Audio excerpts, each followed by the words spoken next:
kesaksian.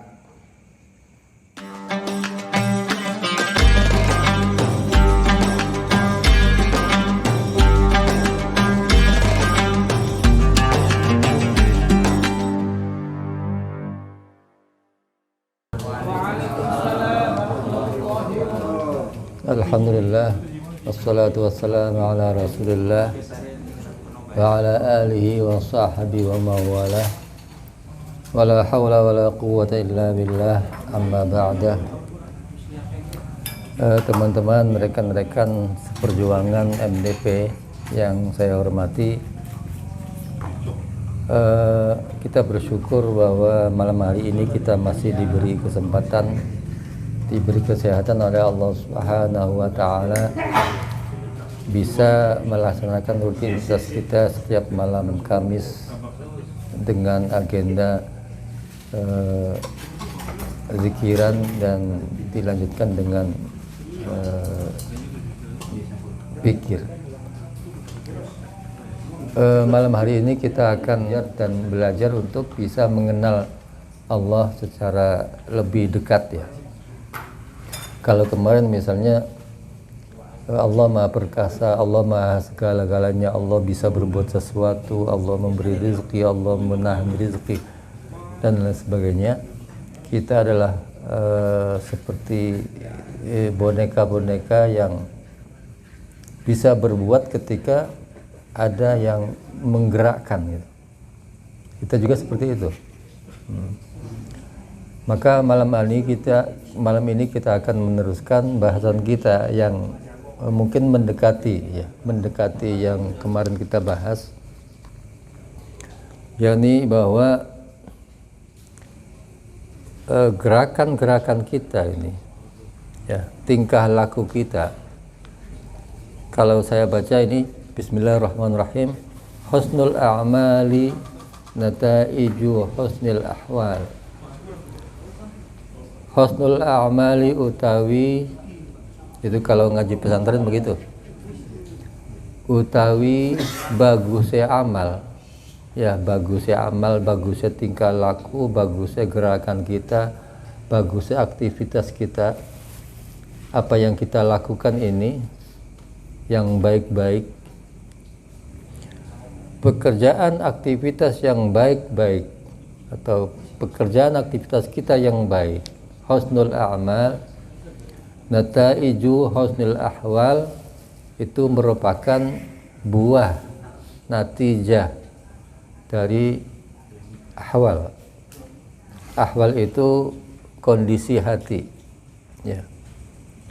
Jadi artinya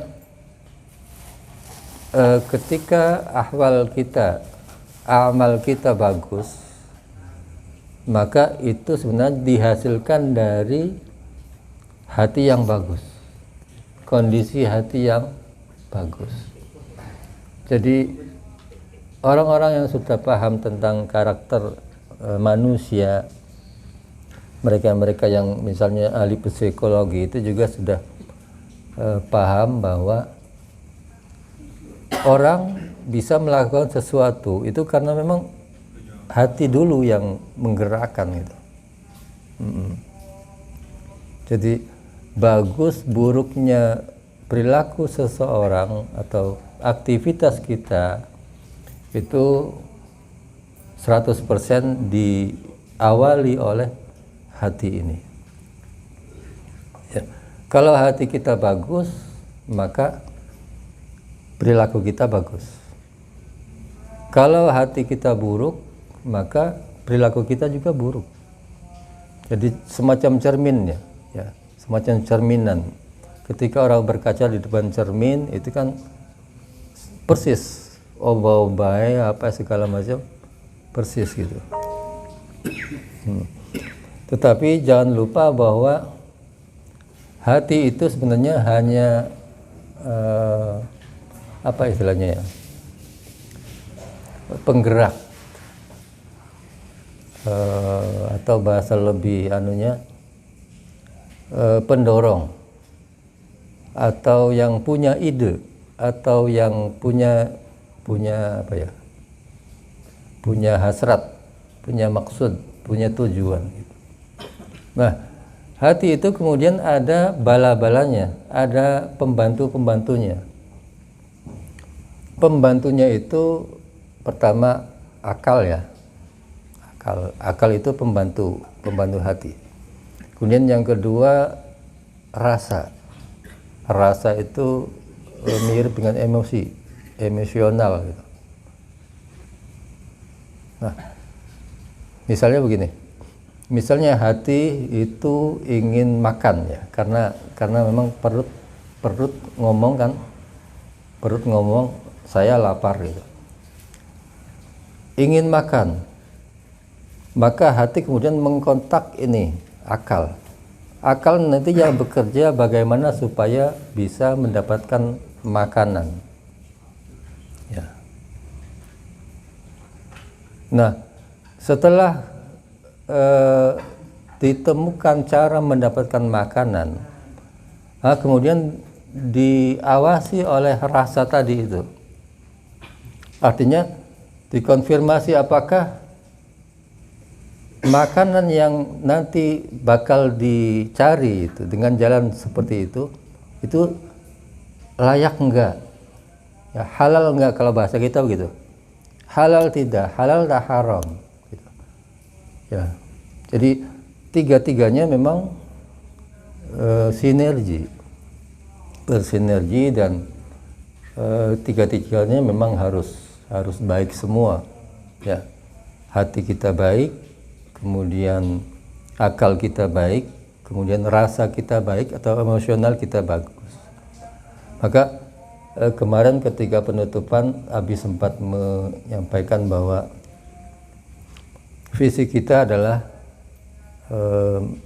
aktivasi atau mengolah ya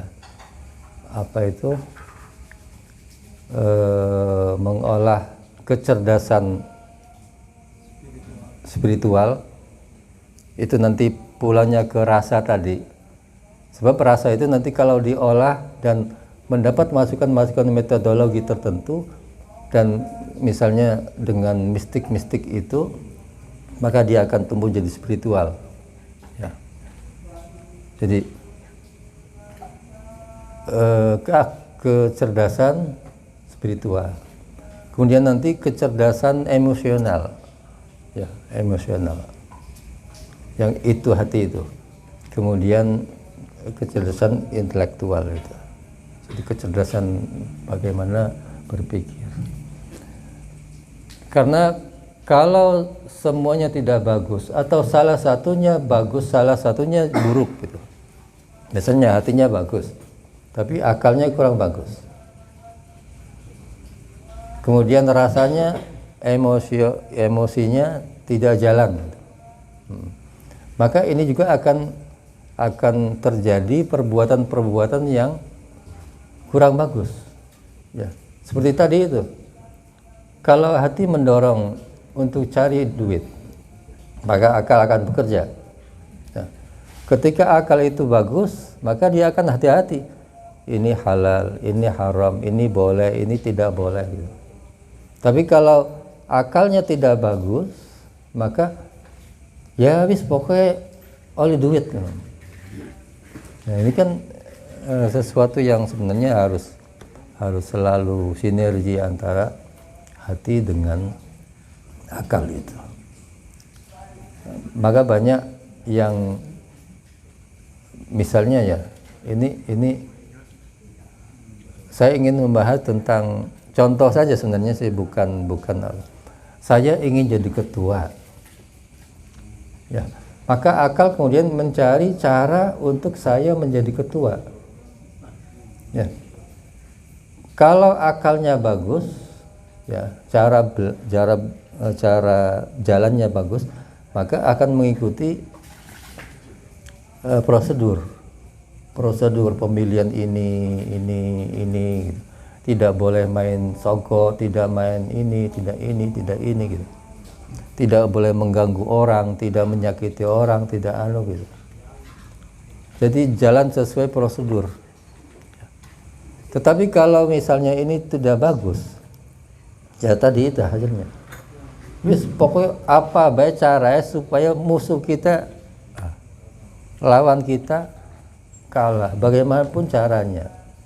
Itu kalau akalnya tidak bagus. Ini akibat apa? Ya akibat karena masukan-masukan yang ada di otaknya itu masukan-masukan yang buruk. Ya. Masukan-masukan yang buruk. Lincah si lincah misalnya. Ya.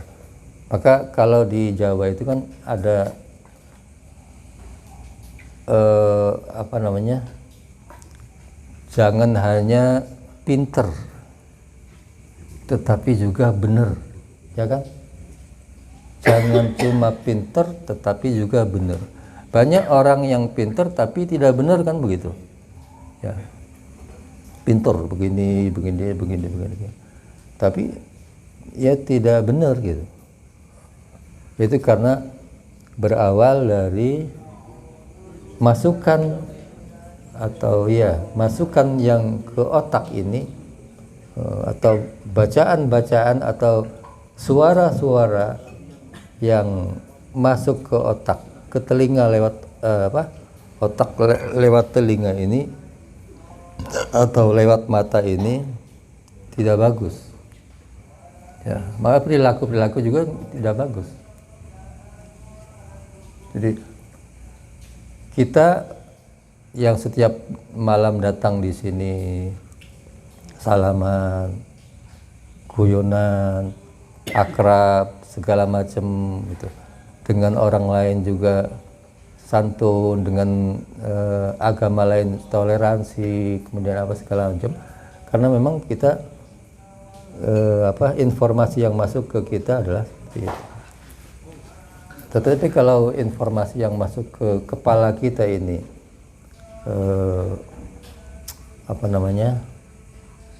persaingan, kemudian suudzon saja itu juga nanti akan menentukan perilaku. Ya. Oleh karena itu yang Abi pentingkan dalam MDP ini kan bagaimana mindset kita bisa bagus, bisa merubah mindset kita dalam menyikapi hidup itu. Maka ini jadi pusing atau tidaknya kita itu kan ya hasil dari mindset kita itu. Ya, kalau mindset kita bagus, ya maka akan bagus atau senang gitu. Saya lagi misalnya saya sedang mengendarai motor, kemudian ada Zakaria yang nyalip, trelap. Nah, kondisi saya ini akan berbeda ya ketika mindset saya berbeda. Ya. Kalau mindset saya ngece temen. Nah, ada ngece loh, ada delag-delag, nguntap pisangnya. Yang terjadi apa? Emosi, marah, mengkel gitu. Bisa dikejar lagi kan? Kejar lagi. Tetapi kalau mindset kitanya, mungkin dia kebelet itu. Ya. Mungkin dia kebelet pengen dapat pom bensin, kemudian di situ dingin hati kita. Nah, jadi satu kejadian itu ya bermacam-macam bermacam-macam hasil yang kita terima bergantung pada isi otak kita itu. Nah, jadi kalau kita kembali ke sini bahwa husnul a'mal nataiju husnul ahwal, bagusnya ya tentu juga jeleknya nanti ya. Sebab di sini membicarakan tentang yang bagus-bagus saja. Bagusnya amal, aktivitas kita yang bagus itu adalah natijah atau buah dari bagusnya ahwal, kondisi hati itu. Yang kita tahu bahwa kondisi adalah titik awal ya, titik awal. Seperti Nabi kan begitu. Ala inna fil jasadi mudghatan. Perhatikan, kata Nabi, ala perhatikan, eling-eling gitu. Kalau pesantrennya begitu. Inna fil jasadi, bahwa di dalam jasad kita ada mudghatan, ada daging, sekerat daging. Idza saluhat, ketika daging itu bagus, saluhal jasadu, maka jasad seluruhnya akan bagus. Aktivitasnya, terus gerak tubuhnya, apanya segala macam akan bagus. Ya, sopan, santun sama orang gitu. Wa idza fasadat, dan ketika rusak hati itu, ketika daging itu, sekerat daging itu rusak, fasadal jasadu kulluh, maka seluruh jasad akan buruk. Ala wa hiya al-qalbu, ingat bahwa ia adalah qalbu. Jadi qalbu itulah memang yang awal dari segala-galanya itu. Tinggal nanti para pembantunya ini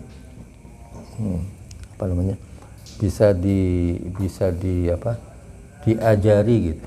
Bisa diajari dengan cara memasukkan data-data yang bagus-bagus gitu. Nah, itu nanti yang akan intelektual itu. Ya, jadi seperti penumbangan, pelengseran atau pembunuhan, ya. Saya nggak senang sama itu. Maka kemudian otak jalan bagaimana supaya saya tetap menjadi nomor satu. Hanya saya calling sama teman-teman kan, tolonglah, itu musuh saya itu, tolong ya dia nih. Nah, otak, jadi otak apa, pembunuhan bisa jadi. Karena apa? Karena busuknya itu. Nah, nanti busuk itu ya bermacam-macam bentuknya itu. Kemudian wa husnul ahwal, dan bagusnya kondisi hati, iku minat tahaqquqi, dari ketentuan min maqamatil inzal, dari hasil dari penempatan Gusti Allah kepada orang itu. Jadi at-tahaqquq al-inzal itu sebenarnya penempatan Gusti Allah. Menempatkan orang ini jadi ini, orang ini jadi ini, orang ini jadi ini, orang ini kayanya ini, orang ini ini. Itu namanya inzal. Peletakan, penempatan Gusti Allah kepada kita ini. Jadi kita ini ya sudah diposisikan oleh Gusti Allah sesuai dengan rencana Gusti Allah. Saya ditempatkan jadi apa, ini tempat jadi apa, ini tempat jadi apa, ini tempat. Sehingga tidak bisa kita menolak itu, karena kalaupun menolak kita sendiri ya akan tidak beruntung. Ya, jadi gimana? Ya sudah, jalani saja profesi kita ini. Profesi kita ini jalani saja dengan niat bahwa saya menjalani ini sesuai amanat Gusti Allah kepada saya. Sudah, jangan minta segala macam, kerjakan saja. Nanti satu saat ketika Allah ingin memposisikan posisi yang lain, Allah yang nanti akan membuat skenario. Ya, akan membuat skenario. Jadi nanti di skenario itu ada perjalanan menuju tempat lain yang Allah kehendaki. Ya, kira-kira begitu ya. Jadi misalnya saya ini biasa ngaji beginilah, terus dijalani gitu. Nah Gusti Allah kemudian ingin menggeser saya menjadi bisa apa-apa gitu, jadi luar ngaji. Maka nanti ada saja, misalnya, aduh tolonglah Kang, tolong buatkan saya tulisan narasi gitu. Akhirnya dia buat. Banyak orang yang pesan narasi, hanya terbiasa menulis sehingga akhirnya dia menjadi penulis. Nah itu berarti Allah menempatkan saya yang dari tadi mulang sekarang menjadi penulis, ya. Jadi ya sudah, kita lakukan saja apa yang kita ini, ya. Dan ibadah kita di situ, ya. Pak RW, Pak RT itu ya Allah menempatkannya di situ. Nah ibadah tambahannya apa? Yang ngurusi masyarakat gawe KTP, masyarakat gawe kian, masyarakat gawe surat, gawe ini yang, nah itu ibadahnya di situ. Ya mungkin ada yang tersinggung, ya nggak apa-apa.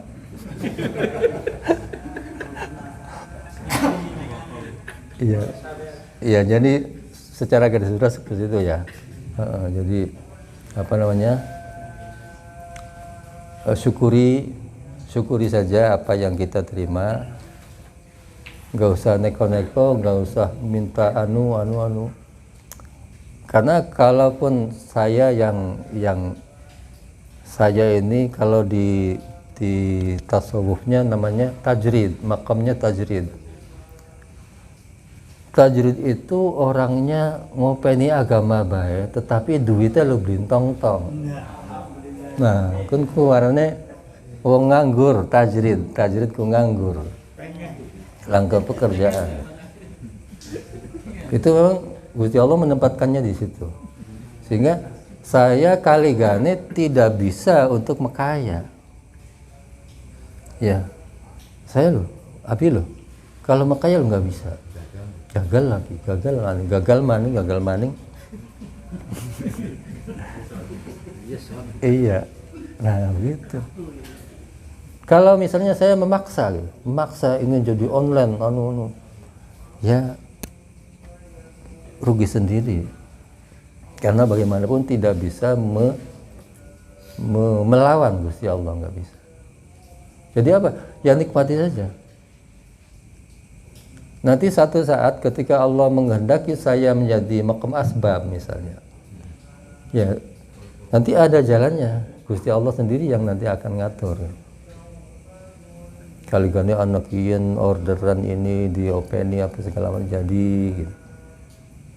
Jadi selama kita diposisikan oleh Gusti Allah sebagai orang ya sudah, pedagang ya syukuri dagangnya, RW RT syukuri RT-nya, online syukuri online-nya, apalagi skotlet ya syukuri skotletnya, petani juga syukuri gitunya.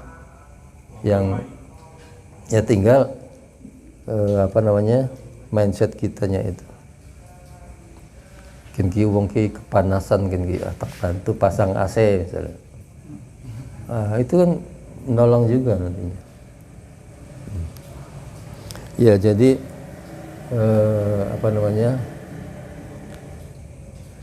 kita sendiri yang sebenarnya akan menentukan apakah kita senang atau kita susah. Ya.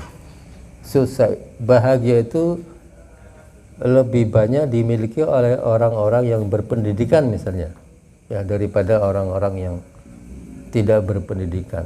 Karena apa? Karena orang berpendidikan ya masukan ilmunya banyak. Sementara orang yang lulusan SD misalnya atau apa segala macam atau tidak pernah membaca ini ya terbatas. Maka cepat gelisah, cepat puyeng, cepat apa namanya, utak cepat putus asa, cepat dunia sempit gitu ya. Jadi tergantung kita. Teman-teman, itu saja yang mungkin bisa disampaikan malam ini ya. Silakan untuk dilanjutkan nanti dengan forum diskusi ya.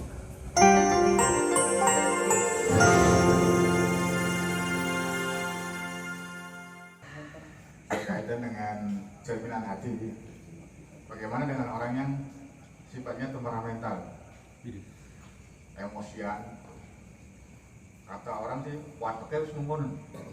Apakah ada korelasinya dengan hati, akal, dan rasa itu? Iya. Jadi seperti Abi sampaikan tadi bahwa 3 ini harusnya memang harus sinergi ya, hati, kemudian akal, kemudian rasa atau emosi. Itu emosi artinya rasa ya, bukan marah saja emosi itu, rasa keinginan ini segala macam itu. Nah, itu harus sinergi, dan kalau ingin menjadi orang baik maka 3-tiganya memang harus bagus ya, 3-tiganya harus bagus ya. Apa kaitannya dengan orang-orang yang apa ya, nyewotan gitu ya.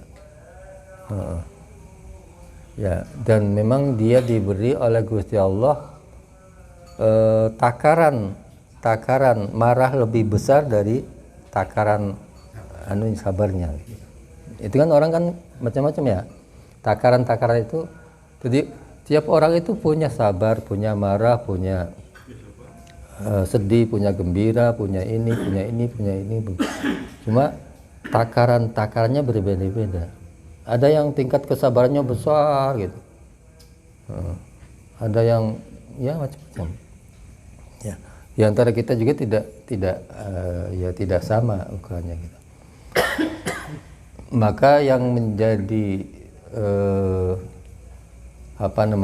yang perlu dilakukan ketika orang seperti itu ya, bagaimana mengkontrol, memanage, mengatur, mengkontrolnya itu. Maka seperti tadi, kondisi akal, kondisi hati, kondisi rasa itu juga bergantung pada energi yang masuk ke dalam ininya ya. Saya tuh marah gitu, tetapi karena ada ilmu misalnya ya, bukan saya lah, orang maksudnya, orang itu marah gitu, tetapi karena ada ilmu tentang akibat marah, tentang negatif marah, tentang manfaat marah, tentang segala macam gitu, maka orang itu akan bisa terkontrol karena ilmunya ini yang nanti akan mengontrol orang yang dari akan meledak-ledak kemudian tidak gitu. Ya, itu karena ilmu itu. Jadi sebenarnya si ilmu itu yang bisa mengkondisikan orang. Ada orang sedih gitu ya, terlampau sedih gitu, tetapi dia punya ilmu misalnya begini, ilmunya ngomong bahwa kamu sedih menangis seminggu, sebulan pun tidak akan bisa menghilangkan masalah kamu. Ini kan ilmu juga, oh iya ya, akhirnya kan begitu. Akhirnya iya ya, sedih itu tidak akan bisa menghilangkan tadi itu problem atau masalah. Yang bisa menghilangkan problem adalah menghadapi atau menjalankan ya. Jadi pengetahuan bahwa nangis itu tidak akan mengentas masalah, itu kan ilmu juga ilmu juga. Bahwa marah yang meledak-ledak itu nanti akibatnya akan buruk ya, akan menguras energi gitu. Ya. Orang-orang ahli kesehatan atau psikiater ya, itu kan ada sekali bahwa marah itu energinya luar biasa, butuh energi yang menghabiskan banyak energi. Ya. Iya, ya coba saja nanti di psikologi misalnya, bahwa orang yang marah itu energinya terkuras habis. Nah ini kan ilmu juga, ilmu, sehingga hanya orang yang tadi itu marah-marahnya berkurang dengan ilmunya itu. Jadi apa namanya, ya ilmu itu nanti, ilmu yang akan bisa membantu kita untuk bersikap lebih bijaksana, lebih bagus. Ya contoh sederhananya tadi itu,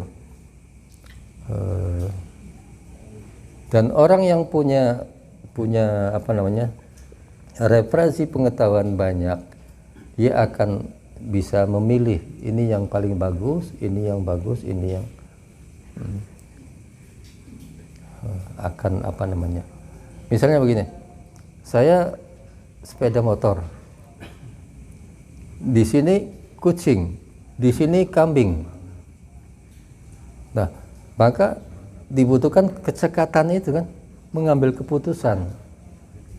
Karena ini kucing nabrak, ini nabrak kambing, yang kambing itu lebih besar daripada kucing, resikonya gitu. Ya, maka kemudian karena ini tidak bisa dihindari gitu, harus salah satunya yang harus ya pilih yang lebih kecil resikonya. Ya. Tetapi kadang orang kan tertutup panik gitu, ya tertutup panik. Ya, panik itulah juga yang nanti membuat orang hilang keseimbangan. Keseimbangan dia hilang karena ada kepanikan itu. Maka zikiran kita sebenarnya sangat membantu ya, sangat membantu untuk bisa mengaktifasi hati itu agar supaya nanti kapan-kapan kita bahas tentang tentang satu-satuan tadi, akal, emosional, kemudian spiritualnya. Nah, nanti spiritual itu akan lahir dari emosional, rasa gitu. Rasa itu ketika diasupi atau menerima ideologi, menerima metodologi yang bagus, maka dia akan menjadi spiritualitas yang bagus. Orang yang ngerti ilmu khusyuk dalam sholat misalnya, bahwa khusyuk itu lebih ini, lebih bagus ini, ya dia akan khusyuk sholatnya. Tapi kalau orang yang tidak tahu ilmu khusyuk, tentang fadilah khusyuk misalnya, ya sudah, Allahu Akbar, sami Allahu liman hamidah, assalamualaikum warahmatullahi wabarakatuh, sudah. Jadi memang jengklat-jengklitnya pada, tapi satunya punya ilmu khusyuk, satunya tidak punya ilmu khusyuk. Maka jelas kualitas sholatnya lebih banyak didapat oleh orang-orang yang ngerti khusyuk itu. Jadi ya lagi-lagi ilmu. Maka Nabi itu mukjizat terbesarnya adalah ilmu kan, Al-Quran gitu, Al-Quran. Karena ilmu itulah nanti yang akan bisa merubah, ya, bisa merubah orang. Kalau dulu kan misalnya mukjizat apa, tongkat, mukjizat ular, mukjizat menyigar lautan gitu. Atau onta atau Nabi Soleh,